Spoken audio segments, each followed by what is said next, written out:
महिला सशक्तिकरण जो आज की व्यवस्था में व्यापक मुद्दा बन गया है। आज से लगभग 42 वर्ष पूर्व बागपत के जो मेन चौराहा उस पर घटे माया त्यागी कांड को लगभग पूरा देश जानता है, पूरा विश्व जानता है। लेकिन हम बात कर रहे हैं उस आंदोलन के पीछे खड़े होने की। उस आंदोलन का एक पुरोधा हमारे साथ में है, ओमवीर तोमर। आइए उनसे हम रूबरू कराते हैं आपको और जानते हैं कि क्या घटनाक्रम घटा था और किस प्रकार से उन लोगों को न्याय दिलाने का काम उस वक्त किया गया। आज के राजनीतिक लोग जो केवल फोटो खिंचाने के पीछे लगे रहते हैं, वास्तविक धरातल पर उतरकर व्यक्तिगत जो मदद की जाती है वो नहीं करते हैं। आइए बात करते हैं, रूबरू कराते हैं। सर सबसे पहले नमस्कार आपको। जी।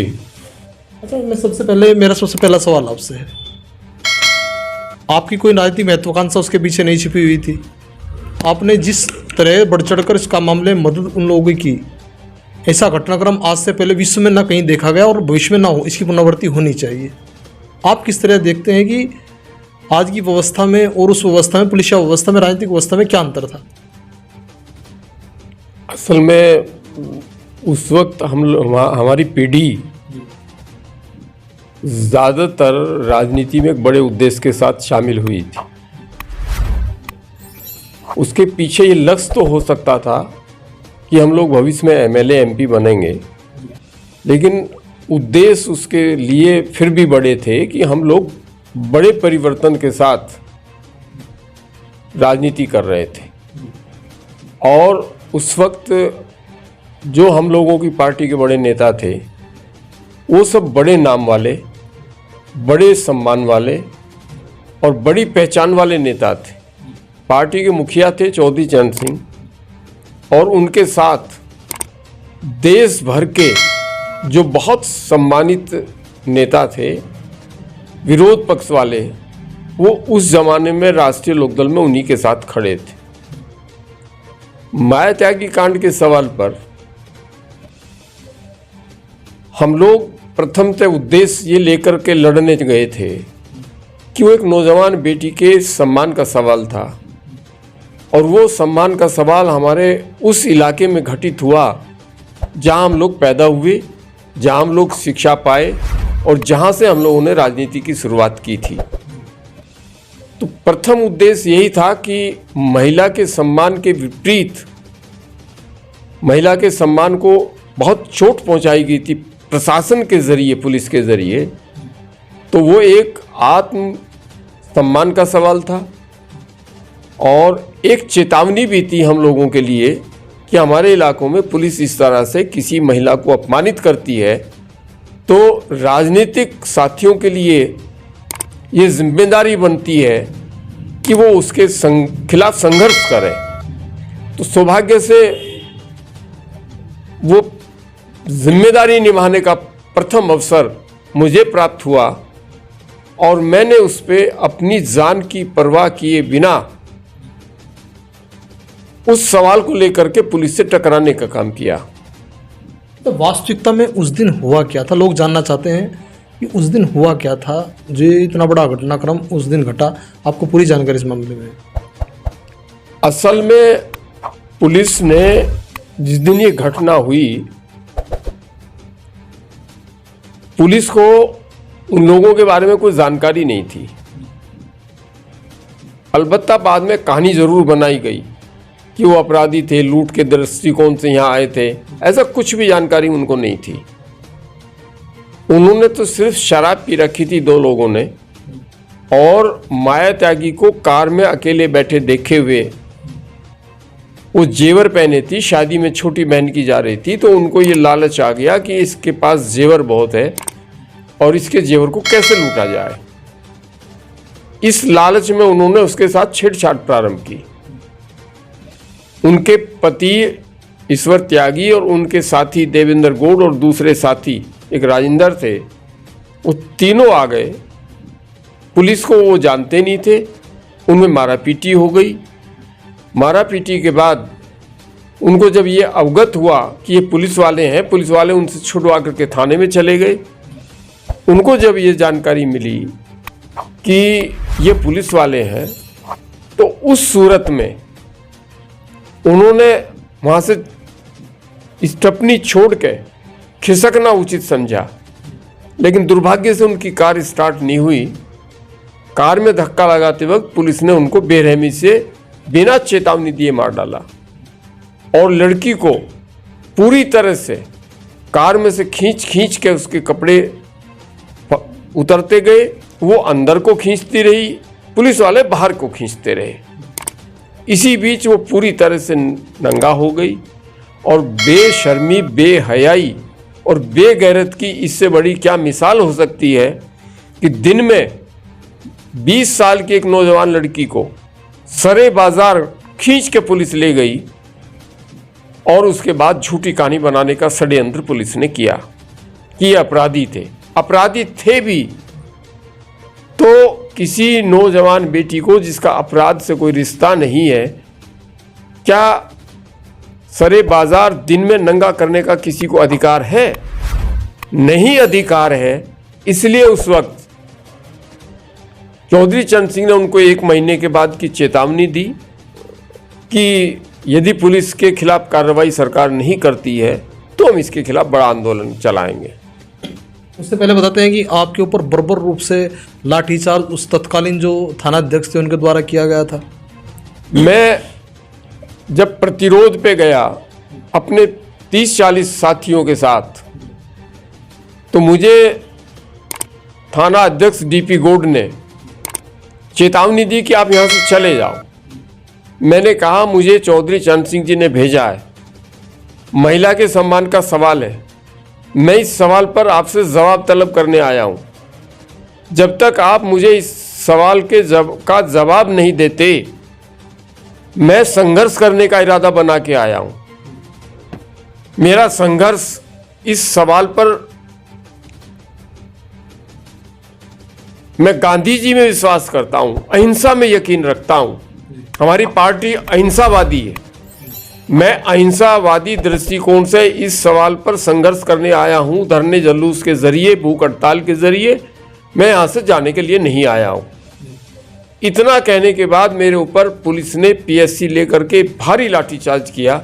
मैं और मेरे 4 साथियों को गिरफ्तार किया और थाने में ले जाकर के अंदर, बाहर भी पिटाई की और अंदर ले जाने के बाद बहुत भयानक तरीके से पिटाई की। कंधे, पांव, गर्दन, सबको उन्होंने, पुलिस ने बेरहमी से हम लोगों को मारा और इसके बाद हमको जेल भेज दिया गया।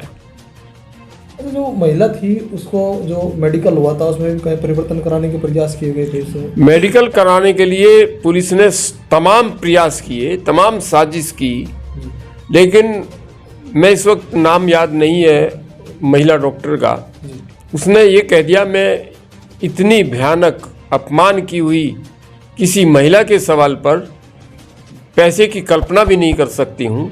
मैं जो मेडिकल की वास्तविक रिपोर्ट है उसी को जांच में लिखूंगी, और उसने वही जांच में रिपोर्ट लिखी। लिहाजा वो पुलिस का षड्यंत्र विफल हुआ। जो आंदोलन की शुरुआत हुई वो कहाँ से और कैसे हुई? 1 महीने बाद चौधरी चरण सिंह जी अपने साथ जॉर्ज फर्नांडिस साहब और मधु लिमय जो पार्टी के राष्ट्रीय महासचिव थे, और मुझे, क्योंकि मैं घटना को अंजाम देने वाला उनकी पार्टी का युवा लोकदल का साथी था, पदाधिकारी था, तो हम तीनों को लेकर के वो अपने साथ बागपत आए। बहुत बड़ी जनसभा हुई। वहीं चौधरी चरण सिंह जी ने आंदोलन की घोषणा की और अगले दिन से मधु लिमय जी के नेतृत्व में आंदोलन प्रारंभ हुआ। पहले दिन 2500 लोग गिरफ्तार हुए। उसके बाद ये आंदोलन महीनों चला और पूरे प्रदेश में फैल गया। उसमें रवि राय जी से लेकर के, शरद यादव जी से लेकर के, मुलायम सिंह जी से लेकर के और पार्टी के तमाम लोग इस आंदोलन में जेल गए। उसके बाद भी बताते हैं कोई कार्रवाई नहीं हुई थी। उसके बाद भी पुलिस ने कोई कार्रवाई नहीं की और इसके खिलाफ एक जज, रिटायर्ड जज त्यागी जी थे, उनको इसकी जांच सौंपी। बागपत शुगर मिल में उनकी कोर्ट लगी। उन्होंने उन पुलिस वालों के खिलाफ फांसी का ऑर्डर पास किया। बाद में सरकार हाई कोर्ट गई फांसी के मुकदमे के खिलाफ, तब वहाँ से उन पुलिस वालों को 12 लोगों को आजीवन सजा हुई। तो उनके बताते हैं कि जो देवर थे विनोद त्यागी, उन पर भी दबाव बनाया गया था पुलिस प्रशासन से। उनके देवर विनोद त्यागी मुजफ्फरनगर में पोस्ट थे, सिपाही थे वो। उन पे दबाव बनाया गया कि आप अपनी भाभी से बयान बदलवाइए कि मेरे साथ कोई घटना नहीं हुई। इस पे उनको जब ज़्यादा तंग किया गया तो फरार हो गए। फरार होने के बाद उन्होंने जब लगा कि सरकार इसमें ज्यादती कर रही है, फेयर जांच नहीं हो रही है, तो उन्होंने नरेंद्र सिंह को, जो बुलंदशहर से अपनी बहन से राखी बंधवा के लौट रहे थे, वहीं उनकी रास्ते में हत्या कर दी। हालांकि बाद में न्यायालय ने बहाली भी कर दी उनकी इस मामले में। बाद में वो उसमें चूंकि कोई गवाह नहीं था, उनके खिलाफ दिल्ली में और झूठे कई मुकदमे लगाए गए विनोद त्यागी के खिलाफ, लेकिन वो सारे मुकदमे भी झूठे साबित हुए और वो दोष मुक्त हुए। बाद में वो नौकरी चूंकि छोड़ चुके थे, गांव में प्रधान भी चुने गए और इस तरह से उन्होंने अपनी एक सम्मान के सवाल पर अपनी जो वो उचित समझते थे, उन्होंने अपनी भूमिका अदा की।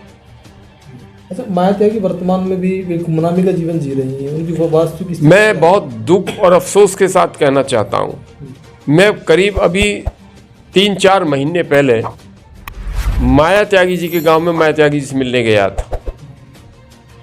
मुझे उनकी आर्थिक स्थिति को देख के बहुत तकलीफ हुई और ये तकलीफ ज़्यादा इसलिए हुई कि जिस घटनाक्रम में माया त्यागी का नाम इतना चर्चित हुआ, और भी कुछ नहीं, समाज के बहुत सारे जिम्मेदार लोगों की ये जिम्मेदारी बनती है। अलबत्ता मैं बिरादरी पे यकीन नहीं करता हूँ और महिला के सम्मान का सवाल बिरादरियों से जोड़ा भी नहीं जा सकता है, लेकिन फिर भी मैं ये कहना चाहता हूँ कि उस इलाके में बहुत सारे संपन्न त्यागी परिवार रहते हैं, उनको कम से कम माया त्यागी के इलाज की व्यवस्था, उसके खान पान की व्यवस्था तो ज़रूर करवानी चाहिए, इस पर ध्यान दिया जाना चाहिए। मैं एक कोशिश ज़रूर एक बार करूँगा, कुछ त्यागी बंधुओं को बैठा करके, कुछ और साथियों को बैठा करके, कि उनके जो वो आजकल विशेष करके घुटनों की प्रॉब्लम से जुड़ी हुई है, तकलीफ से जुड़ी है, उनका इलाज करवाया जाए। मैं कोशिश करना चाहता हूँ मित्रों के सहयोग से। हालांकि सुनने में आया कि बॉलीवुड से आपके पास लगातार फोन आए कि इसमें कोई फिल्म बनाना चाहते थे घटनाक्रम पे पूरे। मेरे पास कई लोग आए, उस दिन भी मैं जो माया त्यागी जी से मिलने गया था, वो फिल्म बनाने के दृष्टिकोण से मुंबई से मेरे पास कई लोग आए थे। उनको लेकर के मैं जब गया था तो माया त्यागी जी और उनके परिवार के लोगों ने इस सवाल पर ये कह के मना कर दिया, अपनी सहमति देने से, कि ये एक हमारे लिए सम्मानजनक सवाल नहीं है, इसलिए हम नहीं चाहते कि इस पे फिल्म बने। जो आज की सरकार है वो इस घटनाओं से क्या सबक ले सकती है, और जो राजनीतिक निरंकुशता बढ़ती जा रही है उसको लेकर आप आगे? कि मैं आज की सरकार और कल की सरकार पे चर्चा करने के बजाय, या पीछे सरकारें चलेगी उन पे चर्चा करने के बजाय, एक बात कहना चाहता हूँ कि जिस वक्त हमारी पीढ़ी और हमारी पीढ़ी से पहली पीढ़ी राजनीति में आए थे, तो उनके दृष्टिकोण बड़े थे, वो बड़े अवसर छोड़ के आए थे। जैसे कि गांधी जी बैरिस्टर थे, जवाहरलाल जी बैरिस्टर थे, सरदार पटेल बैरिस्टर थे, और तीनों विदेश में पढ़ाई करके आए थे। उन्होंने अपनी बैरिस्ट्री उस जमाने में जो बहुत संभावनाओं वाली बैरिस्ट्री थी, उसको छोड़ के उन्होंने राजनीति में आना जरूरी समझा। क्योंकि उनके सामने देश के निर्माण का लक्ष्य था। वो अंग्रेजों से जो गुलाम मुल्क था, उसकी आज़ादी का जो क्रांतिकारियों ने स्वप्न देखा था, जो परिकल्पना की थी, उसी परिकल्पना, उसी स्वप्न को फलीभूत करने के लिए ये सब लोग अपनी बड़े अवसर, नौकरियों के बड़े अवसर छोड़ के आए थे। इसके बाद की पीढ़ी के भी कई बड़े लोग, विशेष करके जयप्रकाश जी का मैं जिक्र करना चाहता हूँ। जेपी आंदोलन में बहुत महत्वपूर्ण भूमिका अदा करने के लिए ऐसे साथी युवा अपनी जवानी को एक तरफ करके अपने भविष्य के बिना सोचे, परिवार के लिए बिना सोचे राजनीति में प्रवेश कर रहे थे। उनका लक्ष्य था कि हम कुछ बड़ा काम करना चाहते हैं। आज राजनीति में वो दृष्टिकोण, वो परिकल्पनाएं, वो स्वप्न, वो चाहत लेकर लोग राजनीति में नहीं आते हैं। उस वक्त राजनीति में धन की अभिलिप्सा नहीं थी। उस वक्त राजनीति में पैसा कमाने का दृष्टिकोण नहीं था। उस वक्त राजनीति में समाज के लिए, देश के लिए, वोटर के लिए और पार्टियों के लिए कुछ करने के जज्बात लेकर साथी आते थे। आज पार्टियों का दृष्टिकोण भी बदल गया है और राजनीतिक साथियों का दृष्टिकोण भी बदल गया है। बिना कुछ किए मुफ्त में राजनीति में लोग प्रवेश करते हैं और पैसे देके राजनीति में पद और टिकट के बंटवारे होते हैं। उस वक्त ये संभावनाएं नहीं थी। आज ये संभावनाएं प्रबल हैं। इसलिए आज संघर्ष, मेहनत, गांव के गरीब आदमी, मामूली आदमी, जरूरतमंद आदमी, मेहनतकश आदमी, उनके लिए काम करने का दृष्टिकोण लगभग शून्य पर है और आर्थिक व्यवस्था वालों को राजनीति में इस वक्त ओहदे प्राप्त हैं। लिहाजा ये आसान रास्ता है, संघर्ष का कठिन रास्ता है। संघर्ष के कठिन रास्ते पे क्यों जाएगा कोई, जब उनको धन से सारी चीज़ें उपलब्ध हो सकती है। लिहाजा आज पार्टियों का दृष्टिकोण भी बदल चुका है और पार्टी से जुड़ने वाले साथियों का दृष्टिकोण भी बदल चुका है। सहज रास्ते लोगों ने तलाश कर लिए हैं। तो हमसे जुड़ने के लिए आपका बहुत बहुत धन्यवाद। आपने समय दिया। आपकी मेहरबानी है।